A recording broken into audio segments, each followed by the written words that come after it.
Good evening. Good evening again. And welcome. We are just delighted to have so many of you here, and we would have rented more chairs had we known. Anyway. Last spring, Connie Stoll, who is the chairman of the Education Committee for the Jenks Center, and I were contacted by the North American Thrombosis Forum. And at that time, we did not know much about this organization, but now we do. This forum, can you not hear me? Okay. Just raise your hand if you can't hear me. I'm going to try a little louder. On top of the microphone, I have a little bit of laryngitis. This forum supports research, education, and advocacy about thrombosis, better known as blood clots. And blood clots are something you don't want. They cause strokes and even death. Connie and I met with Rosemary Pye and Catherine Michelson, who are co-chairmen of the Patient Advocacy Committee for the Thrombosis Forum. They convinced us that this was a subject we all needed to know more about, and they agreed to bring to us Dr. Christian Ruff, who is a leading researcher, educator, and clinician in this field. We are pleased to have with us tonight Rosemary Pye, who happens to be a Winchester resident, a member of the Jenks Center, and a survivor of pulmonary embolism. And she is going to introduce Dr. Ruff. Rosemary. Thank you so much, Ruth, and to Connie Stolo as well. We're very honored to start our outreach program. As Ruth was telling you, the North American Thrombosis Forum is devoted to education, and we want to come out into the community like this, and we know how capable the Jenks Center is and what a reputation it has for excellent programming and a very interested audience, as is obvious from the turnout tonight. So we thank you very much. Connie and Ruth have already done a wonderful job of explaining the risks of blood clots and the qualifications of our speaker, Dr. Ruff. Almost all of us have been touched by the gravity of strokes. A friend of mine at 70 recently found out that she has atrial fibrillation, and she's very worried about what to do. She told me bluntly she's had a good life and she's not afraid of dying, but she is afraid of a debilitating stroke, and I think that's how we all feel. She has to make good choices at this point. Fortunately, there have been recent advances in the field, but at the same time that makes it more complex for the medical professionals to come up with the correct treatment for individuals. But Dr. Ruff is an ideal guide in understanding strokes and considering their prevention and treatment. You know about his background from the advanced publicity, but I want to bring you up to date on 3 very important reasons he is particularly important in this field. He's the co-principal investigator in the largest ever trial looking at stroke prevention and atrial fibrillation by comparing warfarin, which we all know, with the new novel oral anticoagulants. This is the largest trial ever done. And when he finished with that, he then looked at all the other trials and wrote an overview article in The Lancet, which you all know is a very well-respected medical publication, comparing warfarin with these novel oral anticoagulants.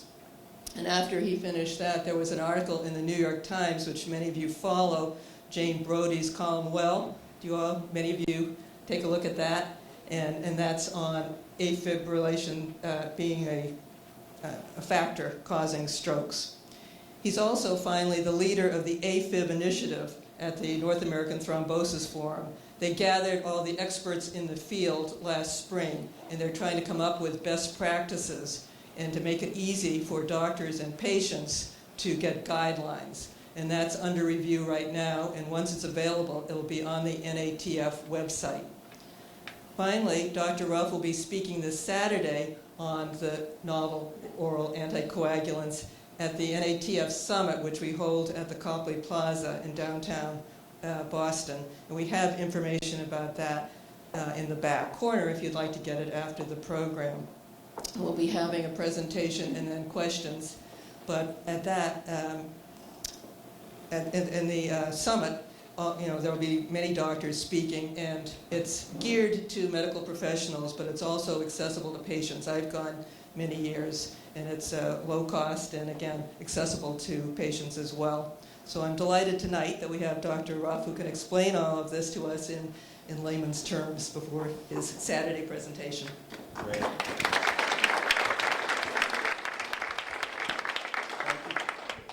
Sorry, 1 second.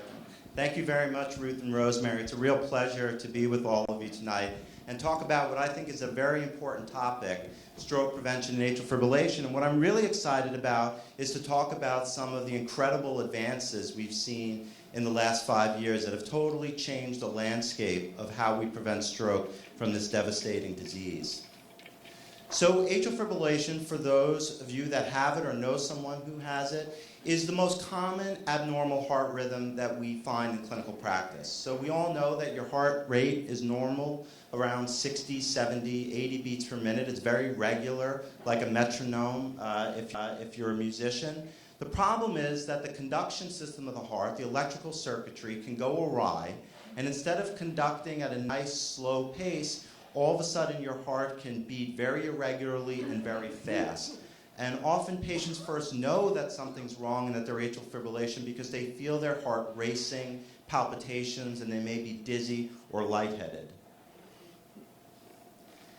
We know that when patients first develop atrial fibrillation, they may have this irregular fast heart rate, and then it comes and goes for a period of time. But it's an inexorable progression, and most patients with atrial fibrillation, they develop permanent atrial fibrillation, where they're in this abnormal heart rhythm every second of every day. The reason why I'm talking to you today is because this is an incredibly common problem that we see not only in cardiology, but in medicine in general. It's a real epidemic. We know that by 2050, about 16 million patients in the United States will have atrial fibrillation, and it's growing at an astounding proportion. And if you live past the age of 40, regardless of whether you're a man or a woman, your risk of developing atrial fibrillation is 1 in 4. So many of us in this room will have atrial fibrillation, and our lives will certainly be touched by someone, a family member, or a friend who has it. The reason some of that is rising, its increased prevalence, is that atrial fibrillation is predominantly a disease that affects us as we get older. It's quite uncommon when you're in your 20s, 30s, and 40s, but it gets exponentially more likely to occur when you're 60s, 70s, and 80s. And many, many patients who are in their 70s or 80s will develop atrial fibrillation. And why do we care? We care because we know that patients with atrial fibrillation tend not to live as long as patients without atrial fibrillation. If you adjust for all the other factors, it increases the risk of dying by about 2-fold, so a very significant cause of early death. And not only that, the quality of life that you live with atrial fibrillation is significantly diminished. So people live a shorter period of time, and the life that they live tends to be less enjoyable. So it's a very important disease to combat. Of course, in this healthcare society in general, this drives really staggering costs to the healthcare society.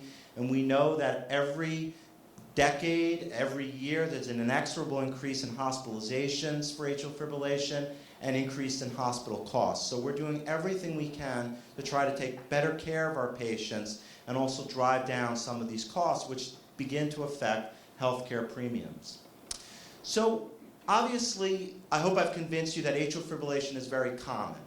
But why do we care about it? Why have I devoted, and many of our colleagues, our life to trying to prevent the complications from atrial fibrillation? Well, there are 2 important consequences. One is hemodynamic, and this is really how patients feel.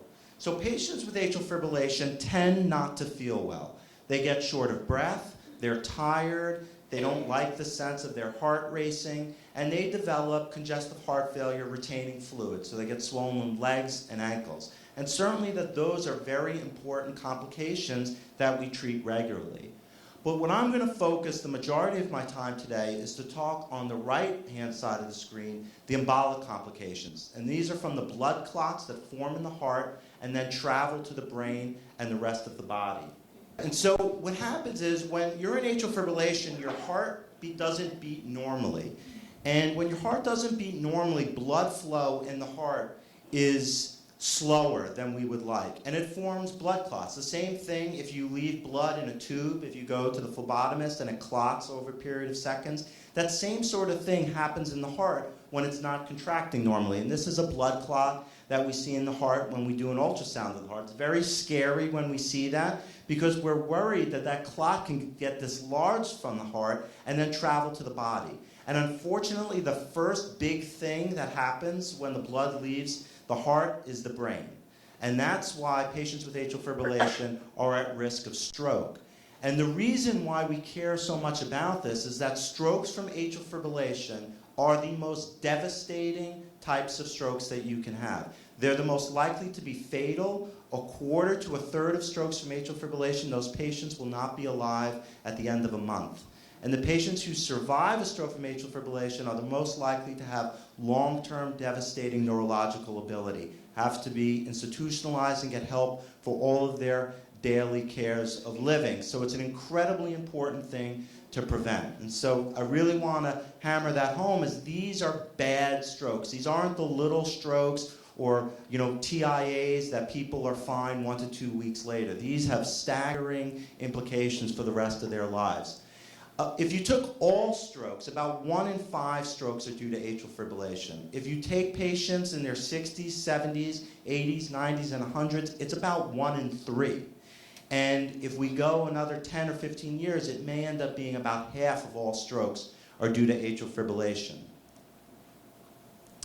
So if we're thinking about treating atrial fibrillation, what I hope I've convinced you is an important thing to do, there are really 3 different strategies. There is a rate control strategy, and that's often, as I mentioned, when you're in atrial fibrillation, your heart is beating too fast, and no one likes feeling like they're running a marathon. And so we give people drugs to slow their heart rate. Another thing we could do is try to get them out of atrial fibrillation and back into a normal rhythm. That's called a rhythm control strategy. And the third is antithrombotic therapy, trying to prevent the blood clots. Now, I've told you that atrial fibrillation is bad. And so seems to make sense that if you develop atrial fibrillation, maybe if we got you out of it, you would do better and you'd have a lower risk of stroke. That turns out not to be true. Once you have atrial fibrillation, even if you got back to a normal rhythm, those patients are still at a risk of stroke. And when we've done clinical trials, seeing if we could prevent strokes by getting people to a normal rhythm, we couldn't. And so this was a very important lesson that once you have atrial fibrillation, you're at risk of a stroke, even if your doctor is able to get you back into a normal rhythm. One of the other things I mentioned to help patients feel better is slowing their heart rate.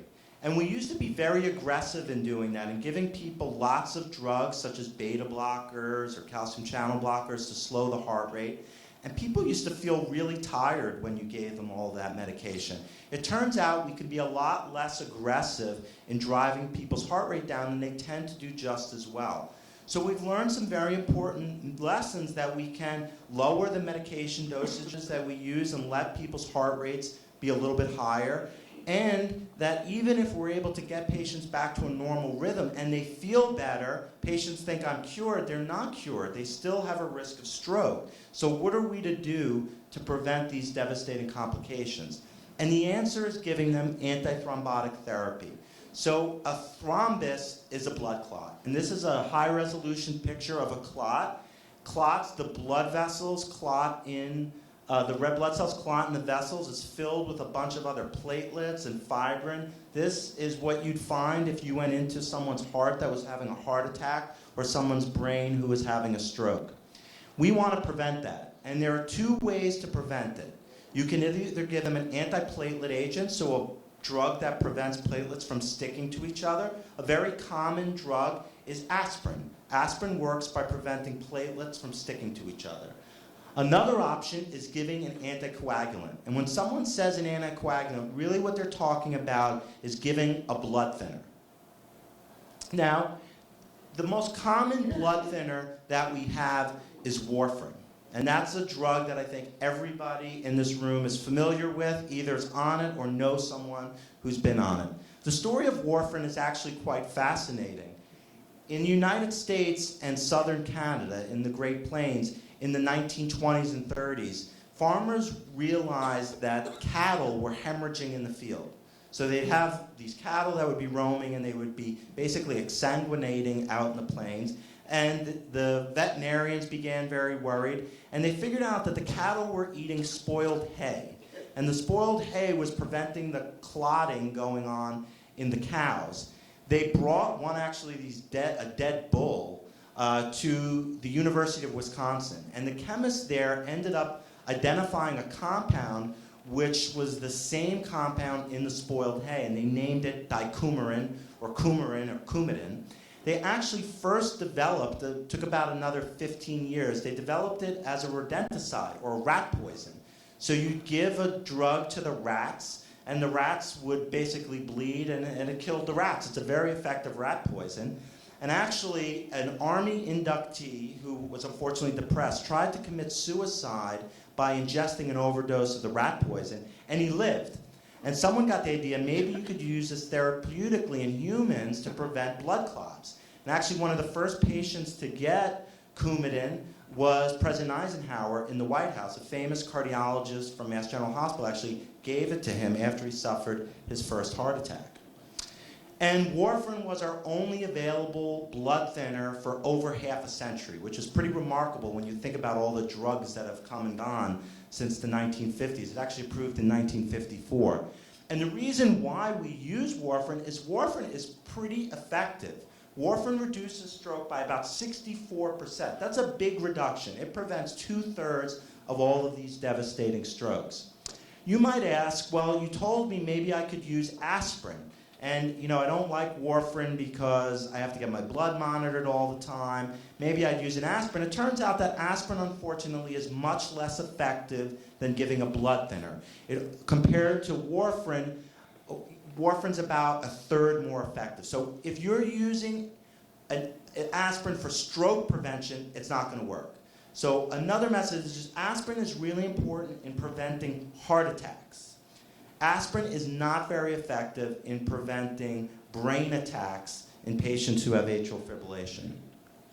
The problem, though, when you give a blood thinner, and this is what keeps me up at night when I write a prescription, and I think keeps a lot of my patients up at night, is we know that when you give a blood thinner to prevent clotting, you can cause bleeding. And people, physicians and patients alike, are very scared of causing serious and potentially life-threatening bleeding. And the problem with warfarin is that warfarin, you have to get it just right. If the dose of warfarin is too low on the left, you have an exponentially increased risk of having a stroke. But if you give too much warfarin, the patients have an equally high risk of bleeding into the brain, which is equally as bad. And so to protect patients, you got to keep them in this very narrow range of a blood test, an INR of 2 to 3. And the problem with warfarin is we can't just give everybody the same dose. I have a patient who's taking 1 milligram of warfarin every other day. I have another patient who I'm giving 30 milligrams of warfarin a day. So there's a huge variation, and every patient I have to monitor their blood once a month, sometimes more frequently, to keep them in this very specific range, because if they go too low or too high, those patients don't do as well. And so, do all patients with atrial fibrillation need to be on a blood thinner? And a lot of this depends not only that you're in atrial fibrillation, but once you're diagnosed with it, what's your risk of stroke? And there are some very easy clinical features that we know increase the risk of stroke. Patients who have heart failure, who have hypertension, who are age greater than 75, who have diabetes or prior stroke, we know that if you have any of these features, and the more you have, your risk of stroke goes up significantly. So if you have none of these features, you have 2% risk of stroke per year. If you have all 6 of these features, your risk of stroke each and every year is 20%. So it's like playing Russian roulette. You have a 1 in 5 chance of having a stroke each and every year from that point on.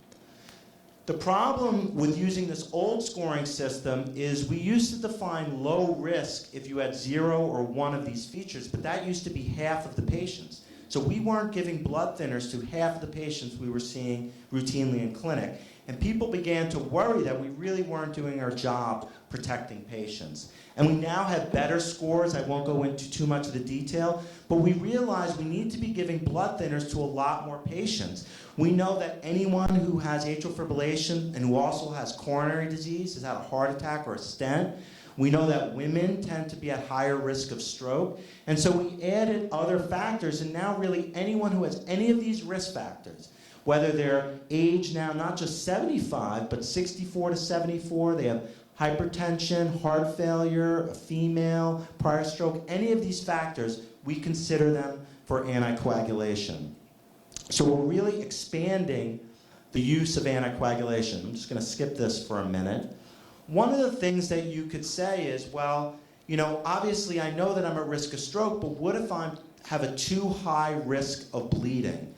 And it turns out that in almost every patient population you look, it's very hard to find a patient whose risk of bleeding is too high that it overwhelms their risk of stroke.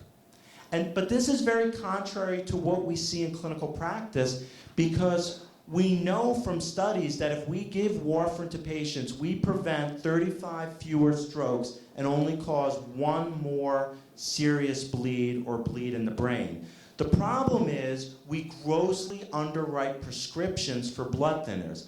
And the reason mostly is our fault as physicians, because we're afraid to give a blood thinner to frail patients, patients who are older, particularly patients who have fell, because we're worried that their risk of bleeding is going to outweigh the risk of stroke.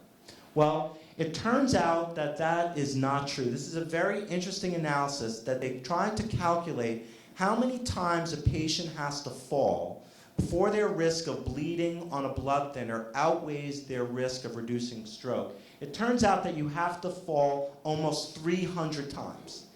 And I think, you know, there's nobody in the room who knows anybody who falls 300 times a year. That's about once per day.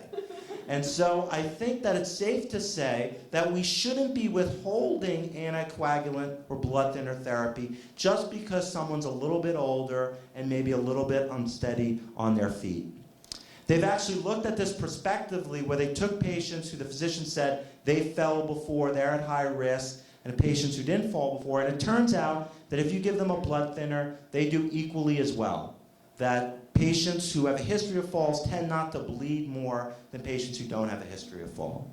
So to conclude this first part of the talk, I think it's important to highlight that anticoagulation, by far, giving a blood thinner, is the most effective way to prevent stroke in patients with atrial fibrillation. The decision to write a prescription for a blood thinner does require an important conversation between the patient and the physician to help understand their risks of bleeding and also their risks of stroke. And I have to be honest that not just patients, but really physicians tend to overestimate the risk of bleeding. I like to say it's the sin of omission versus commission. For some reason, we feel bad if we give a blood thinner that causes bleeding, but if that patient has a devastating stroke, well, that's the disease. You know, we didn't cause that, the disease did. But really, the only thing that matters to the patient is that they come back to see you in 6 months to a year and nothing bad has happened to them.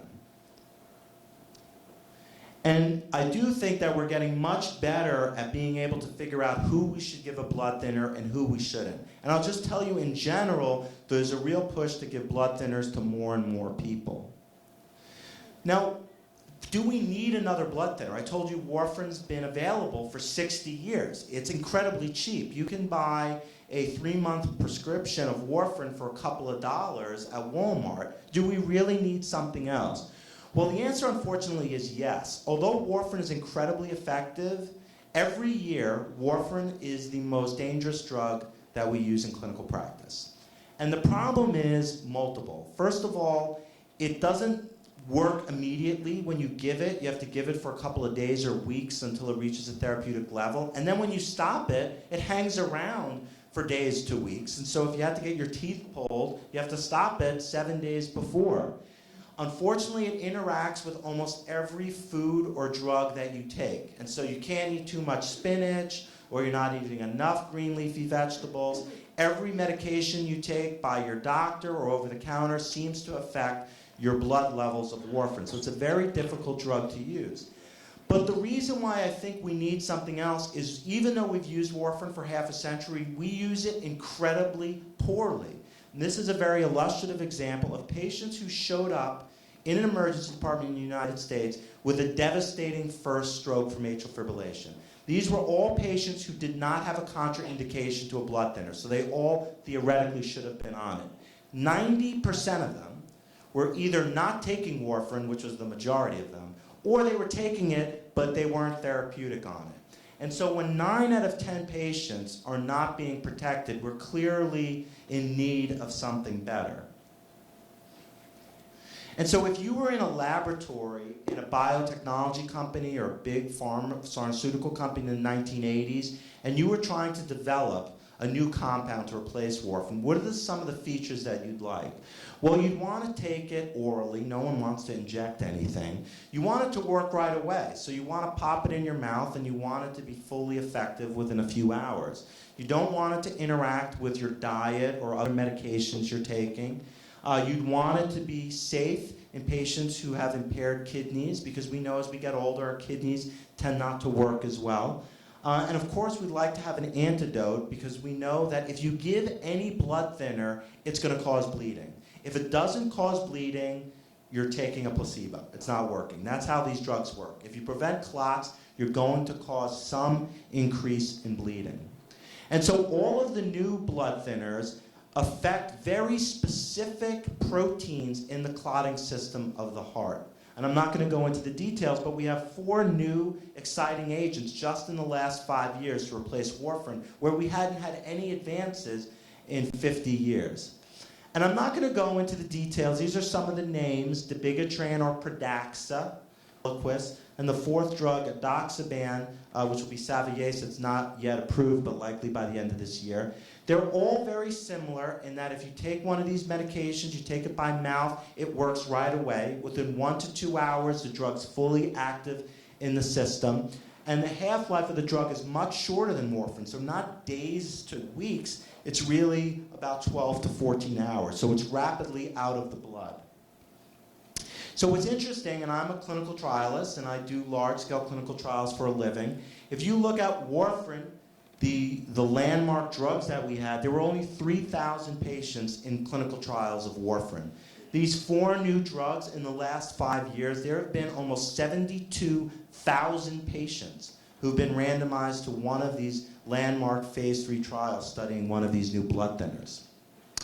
And so as we heard before, in one of the last one, I helped lead the Engage AF study. These trials are enormous. They were conducted all over the world. They included between 14 and 21,000 patients. So these are huge trials. We have a lot of confidence in the data that I'm going to show you. And they all compared themselves to the standard of care, which was warfarin. And I'm just going to give you a summary. I mentioned to you that warfarin reduces stroke in atrial fibrillation by about 2/3, by about 64, 65%. These drugs, on average, reduce stroke another 20%. So when you look at graphs like this, if you're to the left of one, that means the new drugs are doing better. If you're to the right of the bar, that means warfarin's better. So you can see all of these new drugs tend to be better than warfarin by about 20%. So you get another 20% reduction in stroke, which is very important. But of course, that's only part of the story. What we found is that not only do these drugs reduce clotting strokes to the brain, but they have a remarkable benefit in preventing bleeding strokes to the brain. And remember, if you give a blood thinner, you don't want your patient to bleed. But where you really don't want them to bleed is in their brain. Because if someone bleeds into their brain, it has a 50% mortality. So 50% of patients who bleed in their brain won't leave the hospital. And so we desperately want to avoid that complication. These drugs reduce bleeding into the brain by another 50 to 70%. So they're much, much safer with respect to bleeding in the brain. And not only that, patients on these drugs tend to live longer. And so warfarin, against giving nothing, patients live about 25% longer. These drugs give you another 10 to 15% increase in life expectancy. So not only do people tend to have less strokes, they tend to live longer, which I think is very important. Of course, what's the other side of it is bleeding in general. I told you that bleeding in the brain is markedly reduced. But in general, these drugs cause less bleeding of all kinds, by about 15%. So they have less bruising, less bleeding that requires you to go to the emergency department or get a blood thinner or a blood transfusion. And as I mentioned, though, the most important finding is the reduction in bleeding to the brain. That's called intracranial hemorrhage. For all the drugs, they cut that in half. And so if you're talking about the serious bleeding, the calls that I don't want to get at 2 in the morning by the emergency department, I don't want a bleed in the brain. I don't want someone to have a life-threatening bleed where they're in an intensive care unit. I certainly don't want them to have a fatal bleed. It's devastating to give someone a medication that has that sort of complication. These drugs reduce that type of bleeding by 50 to 70%. So that's a very important advance. And so the guidelines used to say that if you had at least one of these factors, that you were an older age or blood pressure, you needed to be on warfarin. Well, the new guidelines, and this is whether you're in the United States or Europe or anywhere else in the world, says that we should be more aggressive. And anybody who has any feature that increases their risk of stroke, and if you're above the age of 64, you already have one. And women who are above the age of 64 have two. And so you could quickly figure out that most people with atrial fibrillation have at least one factor and probably should be on a blood thinner. And there's a lot more preference given to one of these new agents because they're much safer than warfarin. Now, the one thing I'll take out of this is cost. These agents are more expensive. They're becoming more affordable with insurance plans and Medicare packages, but they're certainly more expensive than warfarin. The most important thing is that a patient takes a blood thinner, not which blood thinner they take. But there are some important advantages to these new drugs, particularly because they tend to be more effective than warfarin, they tend to be much safer with respect to serious bleeding, and they don't require routine blood monitoring. So one thing I would like to say, and this is really a call to my doctors out there, is we find way too many people who have atrial fibrillation who are still taking aspirin for stroke prevention. I'll tell you now, and this is data that shows one of these new blood thinners versus aspirin. Aspirin is not effective for preventing stroke and atrial fibrillation. So if your doctor has you on aspirin because you've had a heart attack or a stent, terrific, aspirin's effective. But if you're sitting in this room and a physician, a nurse, or a PA tells you, I don't want to give you a blood thinner, why don't I just give you aspirin? I would have a serious conversation with them because aspirin's not going to prevent that stroke, and aspirin actually has the same amount of bleeding as these new agents. So why take a drug that's less effective and not any safer? I don't think that that makes sense.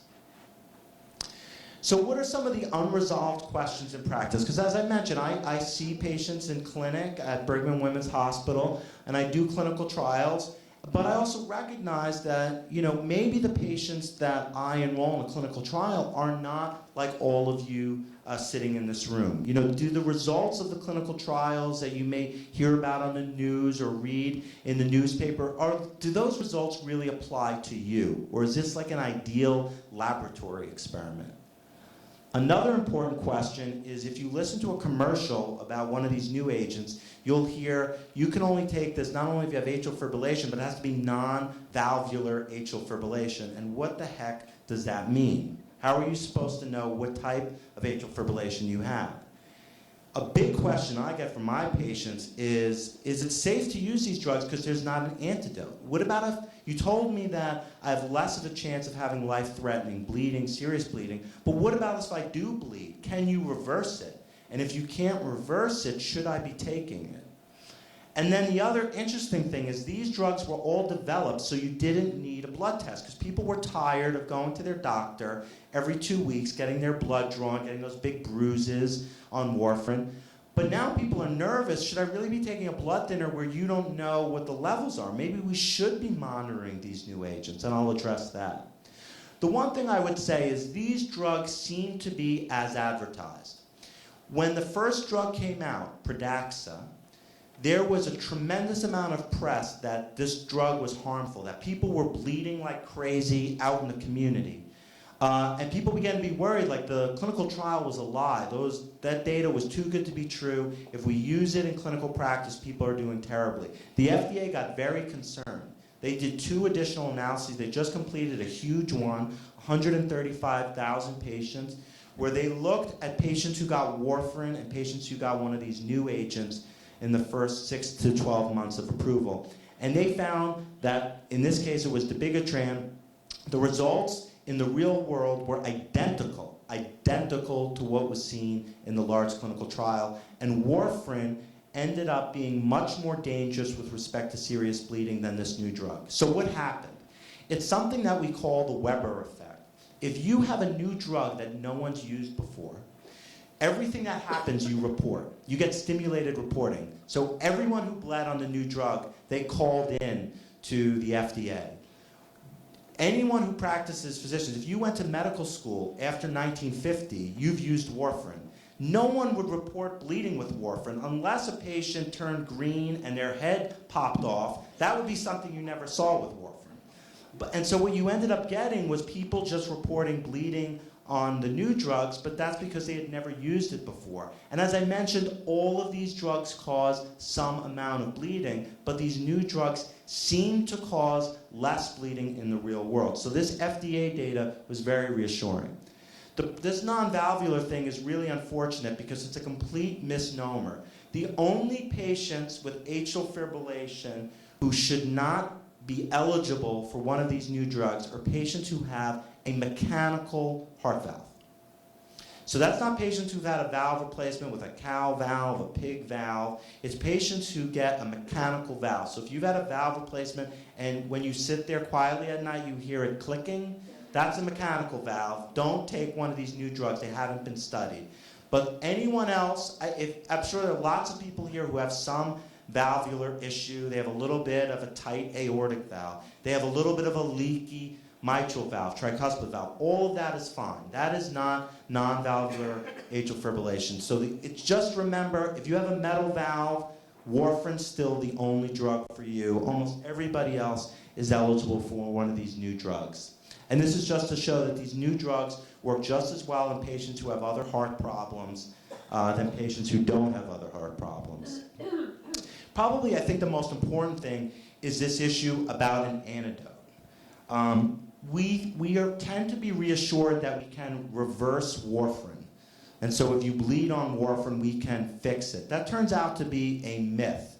We can make your laboratory values look prettier if you have a bleed on warfarin, but the problem is that we're not very good about fixing the bleeding problem. And when these drugs were used in the trials, it turned out even though they didn't have a reversal agent, if you bled, your outcomes tended to be as good or better. And so this is important. Don't not use these drugs because they don't have a reversal agent, because they cause so much less bleeding to begin with. And I have good news for you that if you end up on one of these drugs, that the FDA has expedited the approval of reversal agents. And there actually will be reversal agents or antidotes for all of these new agents probably within the next 2 years. But you don't have to avoid these new agents until then, because they cause much less bleeding to begin with. And then what I think is the most important issue is there's become a pervasive concern. This was all over the New York Times and talk radio shows, that you need to be monitoring these drugs, that patients who take them, that there are some patients, particularly patients above the age of 75, that develop dangerously high levels of the drug. So if you get out to here, their risk of bleeding, which is on the y-axis there, was unacceptably high. So people began to get nervous that we were sold a false bill of goods, that you're giving me this blood thinner, and you can't tell me how thin my blood is. Do we need to be monitoring it? The answer turns out to be no.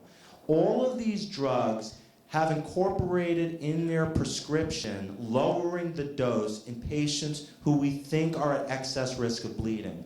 So patients who are older, and some of the drugs if you're above the age of 80, and particularly patients who have impaired renal function. And those are the patients who run into trouble because the kidney eliminates a lot of the drugs. And so we know that in patients whose kidneys don't work quite as well, we need to give them a lower dose. And then the question is, does lowering the dose work? And this is new data that we actually presented at a major cardiology meeting in Barcelona 2 weeks ago that showed, at least in one of the trials, by lowering the dose appropriately, we prevented an excess level of drug. And so we were worried that these patients in orange were going to have super high levels of drug because they had impaired renal function and they were older. But we knew that by giving them a lower dose, you see that this bar is lower than that. We prevented them from having excess blood levels. And what that ended up doing is that they had lower risks of bleeding. So you can see here in warfarin, these are patients at high risk for bleeding. This is warfarin. Look how much more bleeding they had than these new drugs. This was for edoxaban, one of the drugs that's not approved, but it's the same principle for all the drugs, that your physician can modify your dose of these drugs based on your clinical characteristics such as age and renal function and other medications, and prescribe you a lower dose that gives you the same protection from stroke and actually lowers your risk of bleeding. So to conclude, I think that it's really been a transformation in how we treat patients with atrial fibrillation because we have new therapies that provide safer and more convenient anticoagulation. There are important differences between the drugs, and I didn't want to cover it in detail in this talk, but doctors and nurses can really help figure out which drug potentially might be the best fit for you at what dose. And warfarin is not going anywhere. Warfarin is still a very effective drug, and there are many patients who do very well on warfarin. So I'm not saying that everybody needs to switch, but unfortunately we know that half or more than half the patients who start warfarin can't stay on it. And so what are we going to do with those patients? We need something else. And then I do think that we can rest assured that you don't need to routinely be monitoring these agents. Don't be scared. You don't need routine blood levels. You just need to make sure that your physician is properly prescribing the appropriate dose. And I do think that this is to remind you that if you take a blood thinner, it's going to cause bleeding. And so there's still going to be bruising. There still may be bleeding. But importantly, these new drugs cause much less serious bleeding, much less life-threatening bleeding. And I think that's really the most important advance because we want to protect patients from the devastating complications of stroke. But we also know having a bleed is very scary, and we want to do everything we can to minimize the complications of the therapies that we prescribe. So that concludes the didactic portion. Thank you so much for your attention, but this part's really the most fun, is when we get to answer your questions. So please, if there's anything, even if it's not related to atrial fibrillation, please ask. Go ahead. Oh, I'll start over here. You were saying that aspirin is not effective for someone who is in danger of a stroke. If they had, now I was wondering about people with artificial heart valves.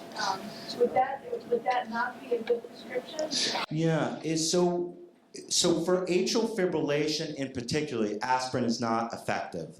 There are other types of strokes, and it's particularly for heart attacks as well, that aspirin can be effective. But if it's for atrial fibrillation, it's not effective at all. And people who have a mechanical heart valve, aspirin is also not effective. But if it's a cow valve, it would be effective? Yeah, so if you don't have atrial fibrillation, but just say a cow valve or a pig valve, then aspirin is fine. You don't need a blood thinner for one of those fake valves. The density of blood is affected by, for example, we take more green for that diet. So, given that, how come you don't have to monitor it just because you take this? Yeah, so you bring up a good question about diet, because we're all used to with warfarin, you got to be careful changing how much spinach you eat or kale or broccoli. it's not that the greens affect the density or clotting of the blood. The problem is the greens affect how warfarin affects the body. And so you have to be so careful with your diet and other drugs because it screws up how much warfarin you have, and you either get too much or too less. And that's why you can eat as much spinach or broccoli or eat as little as you want with these new agents, because they don't interact in the same pathway. So diet is not really important for blood clotting with the new agents, but it is very important with warfarin. Go ahead. Yes. What causes atrial fibrillation? Yeah, it's a great question. We don't know. There are lots of causes. We know that it's inflammation in the heart. We know that there's a genetic predisposition to it, so it does run in families. But we know that very common diseases, such as hypertension and diabetes, change the lining of the heart. And when it changes the lining of the heart, you get sort of inflammation and scarring and fibrosis of the lining of the heart, and that makes it more likely to screw up the electrical system and form blood clots. So atrial fibrillation can't be regulated by beta and statin drugs, blood pressure medication. Yeah, so you bring up a good question. Can you prevent atrial fibrillation from happening in the first place? And we're still learning a lot about that, but certainly I do think you're right that controlling your blood pressure is important. And so we know if your blood pressure is too high for many years, you're more likely to develop atrial fibrillation. We know that weight is important. So people who are overweight tend to have more atrial fibrillation than people who have a normal weight. So we know the routine things that you do to optimize your health: not smoking, keeping weight down, exercise, managing your blood pressure. Those things both prevent the atrial fibrillation from happening in the first place, but if you develop atrial fibrillation, it also lowers your risk of having a stroke. So it's good on both accounts.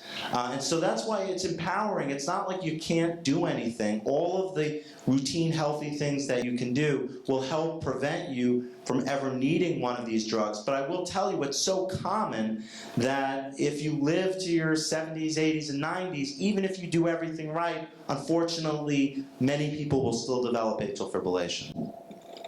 I have AFib. I've had it for about 3 years.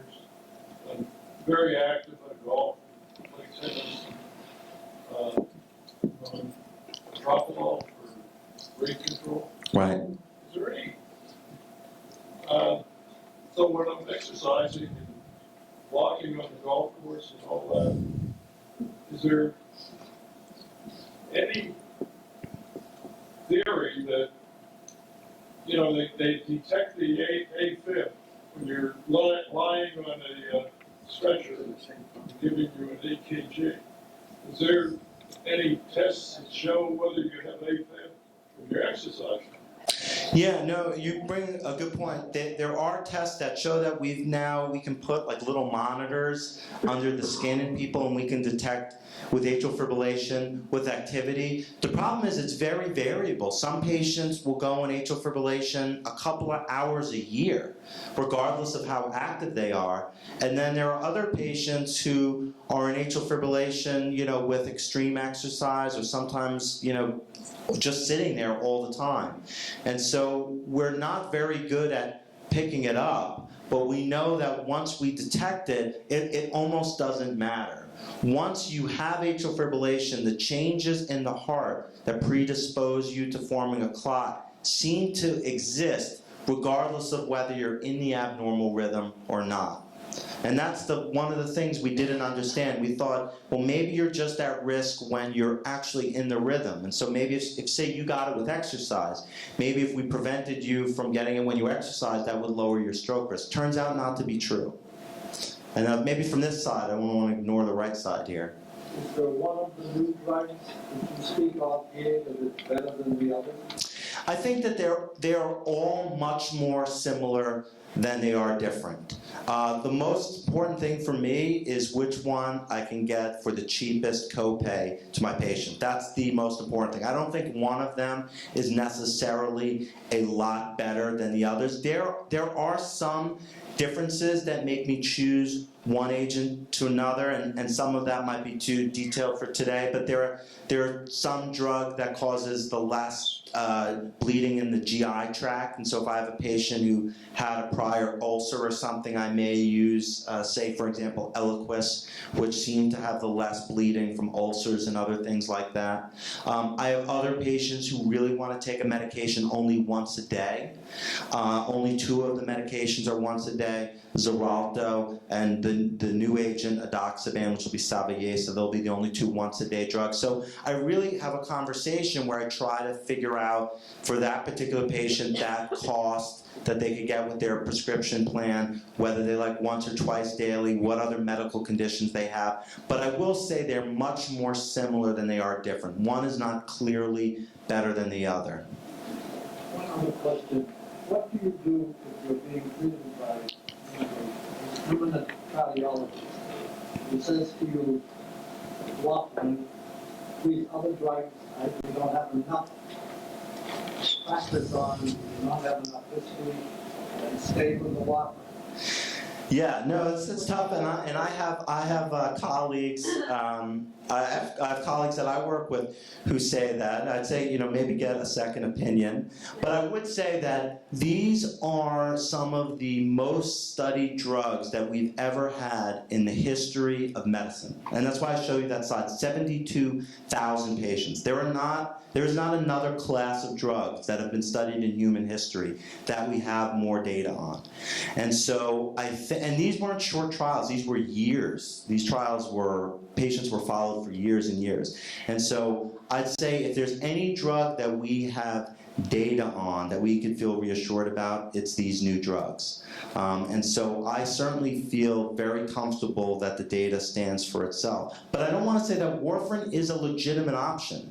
I think that warfarin, as I mentioned, very effective. The problem is warfarin is really hard to use in many of the patients that I see. But I would not have any hesitation using these new agents. December 2013, Yes. it's fairly recent, but that included. Yeah, the 4th trial finished in last year, almost a year ago in November. And so that was with the largest of the trials, 21,000 of the patients. And so really that was kind of the bookend. All of the major drugs have now finished and either are approved or about to be approved by the regulatory agencies. And it's pretty robust. I mean, it's very rare in clinical medicine to have a new drug that's more effective, safer, and people live longer. Those are sort of the 3 things that you'd ask for. And so, there aren't a lot of doctors who practice where they get a new therapy that can do those 3 things. A lot of times in what I do in cardiology, we get a more effective drug, but it's less safe. People bleed more than standard of care. Go ahead in the front. I am 86 years old. I have a BMI of 32. I have been diagnosed with type 2 diabetes 30 years ago. And my wife is a non-diabetic. She's also overweight. She is on warfarin. And we have some information I will give you. And sometimes you can take a look at it. If you find Oh, sure. Terrific, thank you. Other question in the back? Yeah, how does bleeding evidence itself? How does bleeding, I'm sorry? Evidence itself. I've taken warfarin for years, but I'm not aware that I'm bleeding in any... No, and I think that there are and that's the thing I think that's reassuring is that when you give a blood thinner, many patients don't bleed. We shouldn't necessarily be scared that every patient's going to bleed, but unfortunately, bleeding can be very common, and people can bleed anywhere. They can bleed in their gut, and you could have bleeding in your stomach, bleeding in the brain, bleeding in the nose and mouth, and normally you'll know it when you're bleeding, unfortunately. But there are some very common things that you can do no matter which blood thinner you're on that lowers your risk. Don't take aspirin if you're on a blood thinner unless you really need it. Be very careful about non-steroidal anti-inflammatory drugs. And so, Aleve, Motrin, ibuprofen, if you take those medications regularly, they double or triple your risk of bleeding when you're on a blood thinner. So be very cautious. You know, some patients really need it for disabling arthritis and other things, but you got to recognize they really increase your risk of bleeding. So I recommend that if you are taking those agents, that you take something like a proton pump inhibitor or a histamine blocker that helps protect bleeding in the GI system, because that tends to be where a lot of the bleeding occurs. Over there in the red? How do you monitor when you start out with that number one, and, you know, it's that, they beat is the same, and then you can recognize the doctor.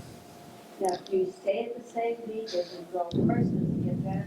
And how often should you see your doctor if you're on Xarelto, for instance? Yeah, and I think, you know, when you give a blood thinner, they still can, no matter which one you give, it still can be a dangerous medication, right? This is a blood thinner. And so this is not an excuse for a physician to see you once a year.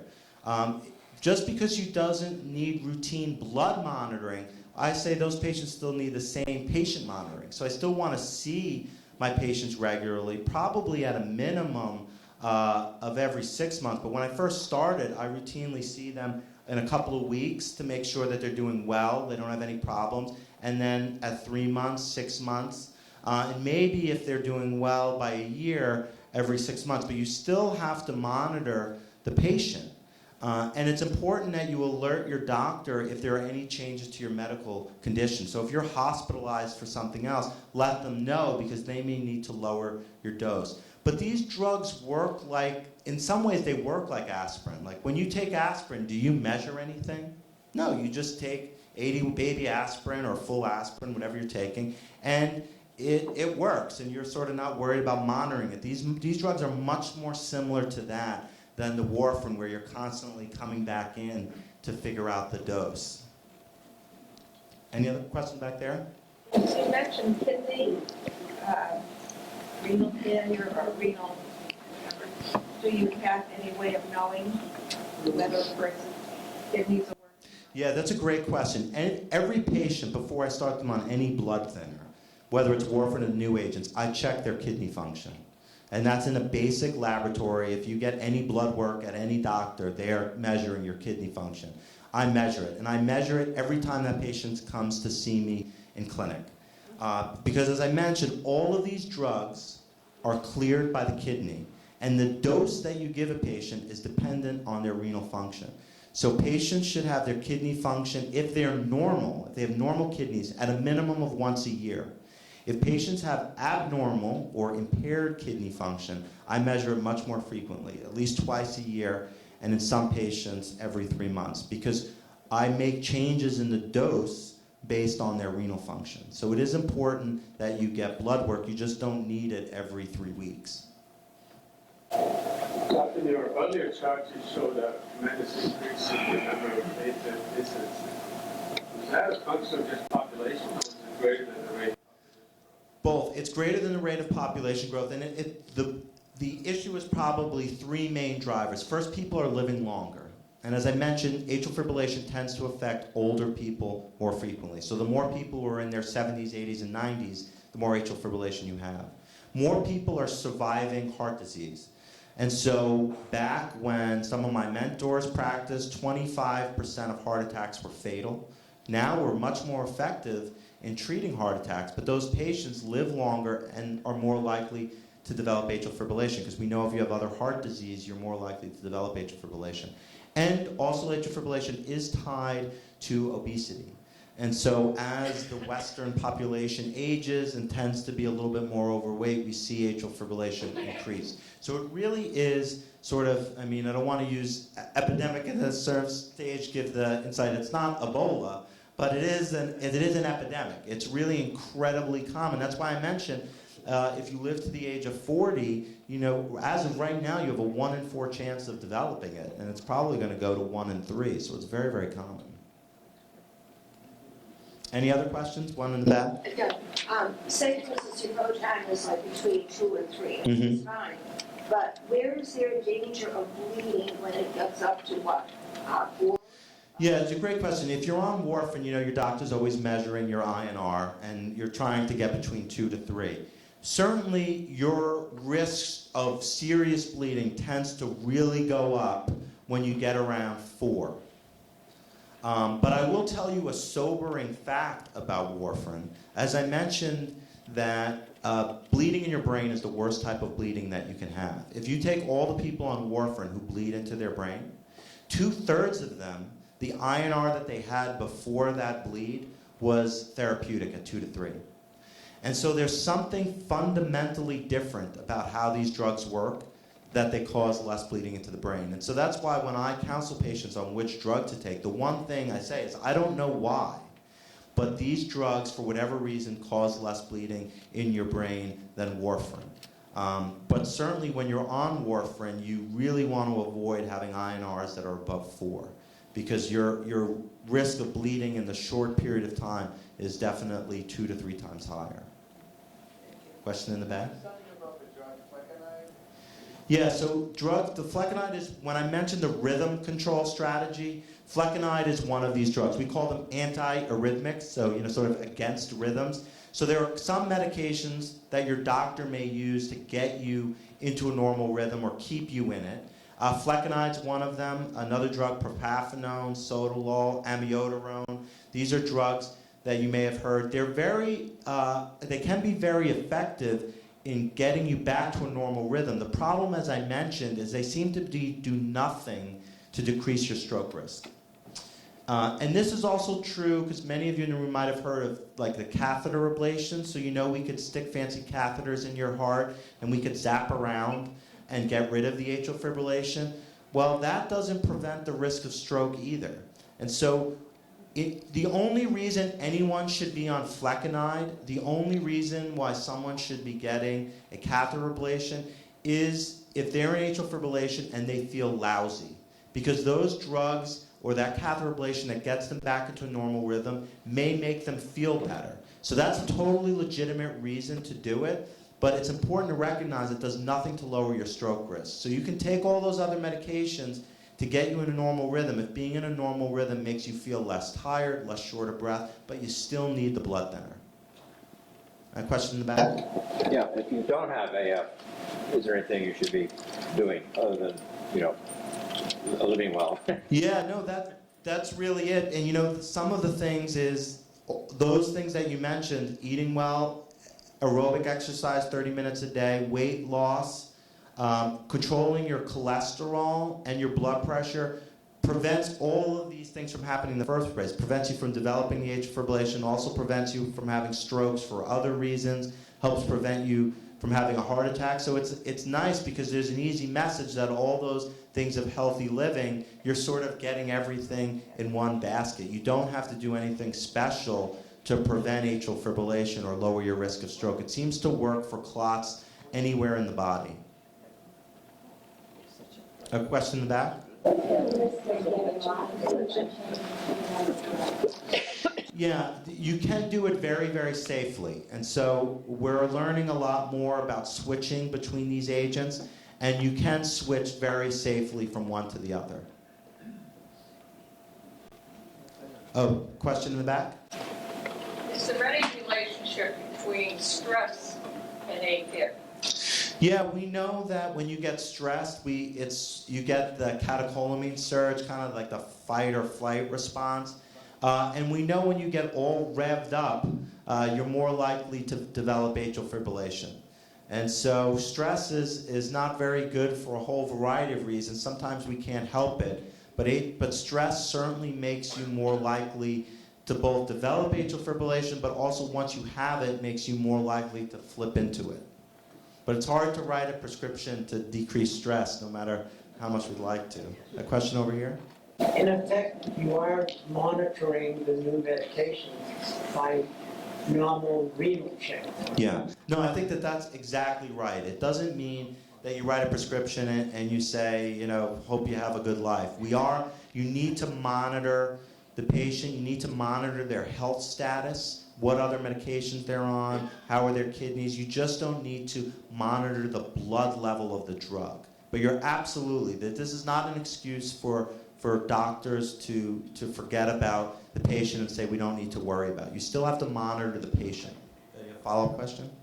How do you convince a doctor? Yeah, that's, well, you can give them my email or number and I'll try to talk to them.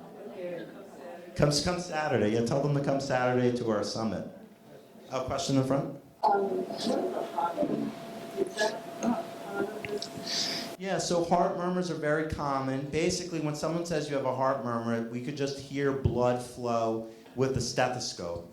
And we can hear it when there's turbulent blood flow. So just like if you had, say, the Mississippi River is nice and slow, but when it gets to a narrow portion and the water has to fit all through a narrow opening, it's very turbulent and loud. That's what happens in the heart. And so if there's a problem with the valve where it's tight or leaky, you get fast-moving blood flow that's turbulent, and we can hear the murmur. The problem is that you can have lots of murmurs that have no clinical significance whatsoever, and other than having it, it impacts your life in no deleterious way. And there are some heart murmurs that require us to go in there and replace the valve. And so if you hear a heart murmur, really most people should have an ultrasound or an echocardiogram of the heart, and then instantaneously we know whether that's a benign murmur that we can forget about and reassure the patient, or whether it's something we need to watch or potentially intervene on. Now, the other thing is, my grandson,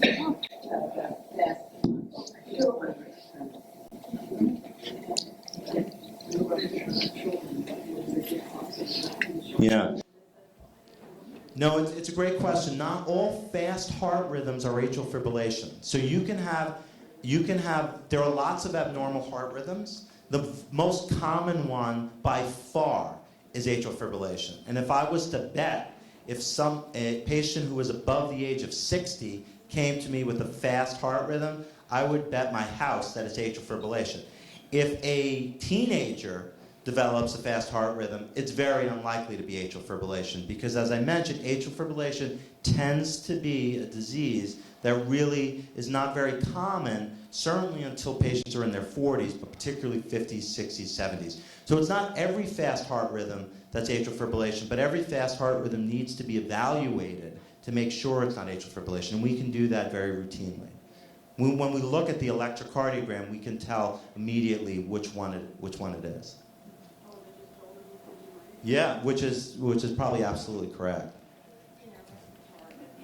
is there a possibility of Yeah, you bring a great question. Respiratory disease, we know that they're very tightly linked, the lung and the heart.